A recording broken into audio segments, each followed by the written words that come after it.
Hello, my name is Owen, and today I'll be doing a quick review of George R.R. Martin's A Clash of Kings. What I want to do is give a brief overview of what the book is about, tell you the things that I liked, and tell you the things that I didn't like.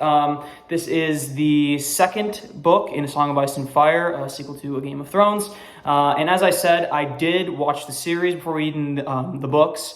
I watched it as it came out, like starting from like season six-ish, so I was on the back end. Really liked the show, but I thought I'd give the books a try. And my rule from last time still stands. The books are always better. I love this book. This book is about the War of Five Kings.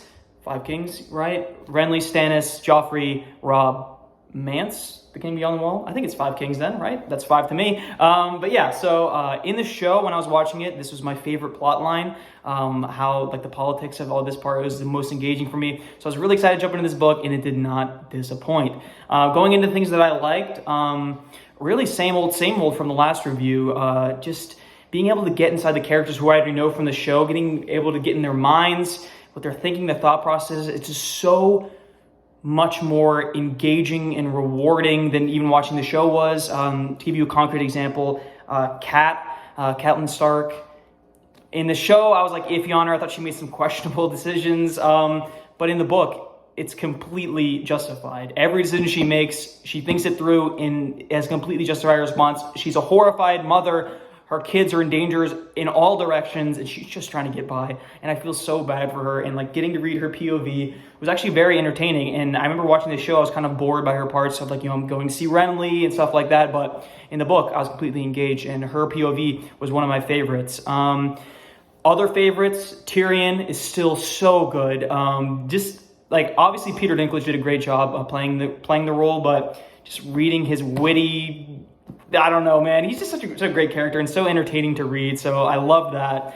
And another standout, one of my favorite scenes, who surprisingly has not been in the books as much as the show would make you believe, Jaime Lannister. He has, like, the one big scene, like, where he was captured, and then he's talking with Catelyn Stark. Caitlin, one of those two. But that scene was my favorite scene in the whole book because he's so smarmy and snarky. And I know, like, from his arc that I'm going to love him because I loved him in the show. But just, like, at this part, he's just pure, like, he's such a douchebag. You know what I mean? But he's so entertaining to read. He's such a great villain in this book, even though he's barely in it. It's so good. One thing I would say that I didn't like, well, just comparing the books and the shows, is that Tywin Lannister does not get the screen time that he does in the show, because Charles Dance in that role kills it. One of the best actors in the entire show. But in the book, because it's so centered on POV characters, like, you see a lot less of Robb, you see a lot less of Tywin, you see a lot less of, like, Stannis and, like, his thought process. You see more through Davos, who I love as a character, so I'm not really complaining in that regard.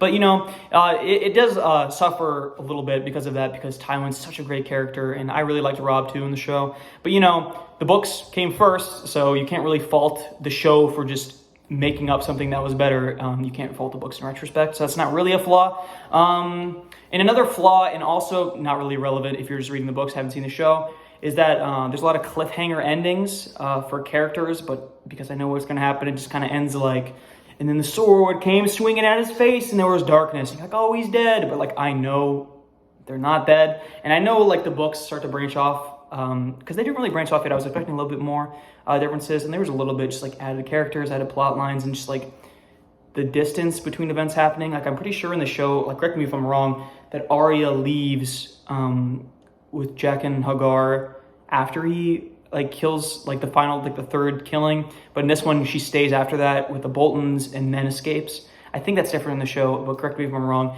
But yeah, the cliffhangers, like, they're just not working for me because I know the plot, which is unfortunate. But it's not really a complaint. If I didn't know these characters, I didn't know where they were going, as I'm sure I'll know less and less as the story goes on, they would have worked perfectly fine. So honestly, really no complaints from me. This series is so gripping, and I'm really, really invested. Honestly, more invested than I thought it'd be, since I know the plot so well. But these are great books, and I really hope that he writes the rest of them before the end of his or my lifetime.